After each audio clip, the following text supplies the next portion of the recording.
네, 수험생 여러분 안녕하십니까? 수정쌤입니다. 자, 오늘은 서경대 논술 전형에 대한 핵심 내용인데 전에 서경대는 한번 말씀드리긴 했는데 그때는 수시 모집 요강이 나오기 전이었고 지금은 수시 모집 요강이 확정되어져서 확정된 내용과 또 모의 논술도 발표를 했어요. 그래서 그런 내용 한꺼번에 다뤄보려고 하고요. 지금 수시를 준비하는데 사실 학생부 교과 전형을 준비하신 여러분은 기말고사까지, 고3의 경우엔 기말고사까지 잘 보시면 되니까 크게 할 일은 없고 학생부 종합전형도 서서히 자기소개서를 써야 되는 대학은 자기소개서를 쓰면 되니까 또 역시 특별히 할 일이 없는 거고요. 논술 전형만 이제 수능 전 논술은 3개월 앞으로 다가왔습니다. 그래서 논술 전형은 어디를 쓸까 고민하는 게 먼저가 아니고 논술 준비를 시작하는 게 먼저고요. 시작한 다음에 8월 이후에 어디를 쓸지는 그때 고민해도 늦지는 않습니다. 자, 서경대 논술 전형 시작하겠습니다.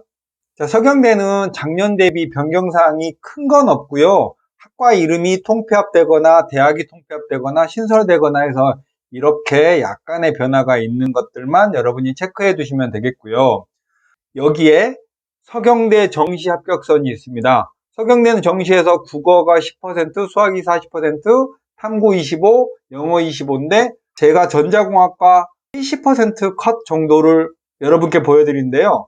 수학이 100분위로 77% 정도 되고 국어는 47, 탐구는 67.5니까 수학의 반영 비율이 높으니까 대략 3등급 컷 정도에 걸리고 국어나 탐구는 약간 저조해도 합격 가능하다라는 거죠. 서경대에서 자연계열에서 잘 나가는 학과인 전자공학과를 예로 들었습니다. 여러분이 만약에 8월 평가원에서 이 정도 점수에 약간 미치지 못한다면, 예를 들면 수학이 50% 정도 나오면 서경대 약수령 논술 써도 되기는 어려울 것 같아요. 그런데 수학이 한 60, 한 5% 정도 되고 국어나 탐구도 한 65, 70, 요 정도 급 정도 되면 서경대의 약수령 논술을 써보시길 추천합니다.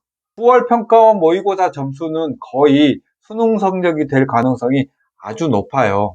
자, 서경대는 논술 우수자 전형이긴 한데 분류상으로는 반영 비율이 학생부의 반영 비율이 60%여서 교과 전형으로 분류만 돼요. 그런데 사실은 논술 전형이 맞죠? 올해 처음 신설한 논술 전형이고요.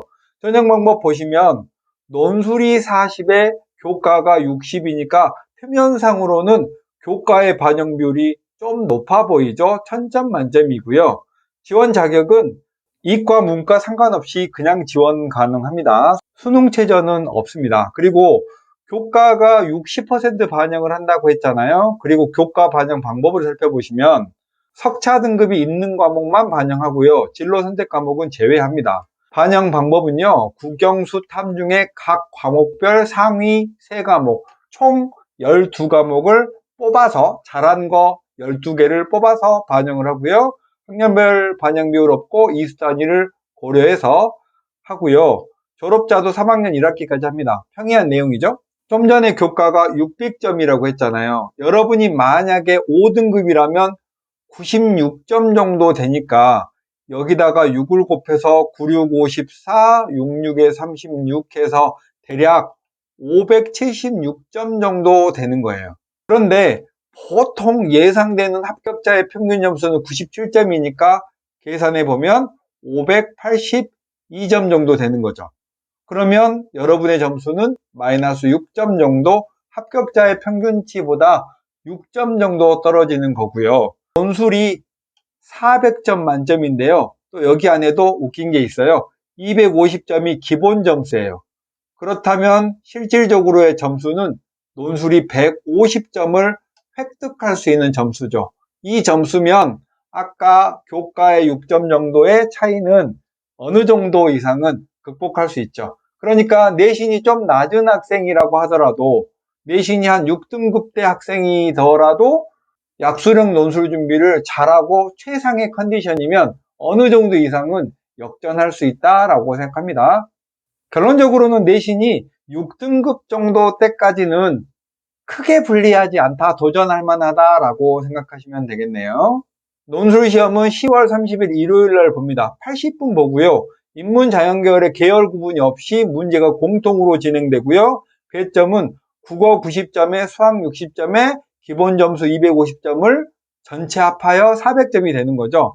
국어는 국어, 문학, 독서의 3개 또는 4개 지문이라고 해서 제가 문제를 한번 모의논술 문제를 풀어봤는데요.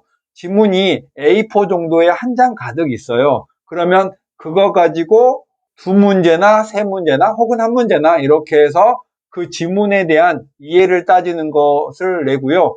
빈칸을 내기도 하고 문장을 완성하라고도 하고, 그래서 인문논술과 상관없는 그냥 이건 마치 책 많이 읽는 어른들이라면 그냥도 풀 수 있는 그런 문제가 9문제 정도 출제됩니다. 이런 걸 보통 세트형 문항이라고 하죠.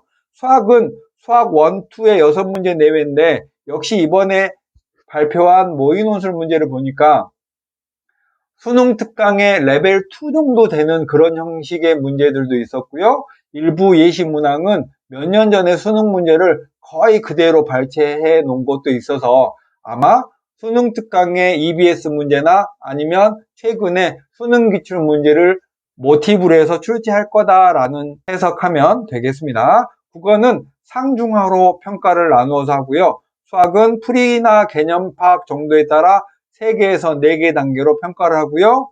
잘못 쓴 단순 오기나 풀이 과정에서 생략하면 감점이 된다고 하니까 조금은 준비를 해야 될 것 같습니다. 2023학년도의 모의논술을 제가 아까 설명을 했는데요. 국어는 세트형 문제, 제시문을 해석해서 빈칸을 채우거나 주제를 쓰라거나 제시문의 내용을 발판으로 해서 어떤 내용을 추론해서 간단하게 작성하라. 수학은 수능 특강과 유사한 문제를 출제했습니다. 자, 결론을 말씀드리겠습니다. 서경대는 수능 전에 있잖아요. 여러분이 9월 평가원 정도를 봐서 제가 아까 예시한 그 정도의 점수에 조금 못 미치는 학생이라면 아까워하지 말고 서경대 논술 한번 도전해 보세요. 여러분이 지금은 점수가 좀 모자란 학생은 나는 올릴 거야, 나는 인서울의 중위권까지는 갈 거야 라고 하지만 9월 평가원에서도 점수가 안 나온다면 빨리 현실 감각을 찾는 게 좋겠고요. 서경대 논술 준비는, 서경대는 국어는 사실 하루 이틀 준비해서 될 건 아니고요. 그냥 이해력 문제이고요. 수학은 수능 준비를 잘 하면 되니까 집 가까운 학원 혹은 지금 다니고 있는 학원에서 약간 답안을 작성한 후에 선생님께 풀이 과정을 한번 검토해 보라고 하셔도 되고, 굳이 멀리 있는 대치동까지 약수력 논술을 공부하러 오는 건 효과적이지는 않을 것 같습니다. 그냥 수학 공부를 한다는 셈 치고 어딘가를 가는 건 환영하지만 논술만을 위해서 시간을 소비하는 건 효과적이지는 않다라고 생각하고, 수시원서 접수 후에는 1달 반 정도 기한이 있으니까 수능 준비에 영향을 주지 않는 범위 내에서 논술 준비를 짧고 굵게 딱 해보시는 것도 될 것 같습니다. 자, 서경대 약수력 논술은 이걸로 마칠게요. 여러분 안녕.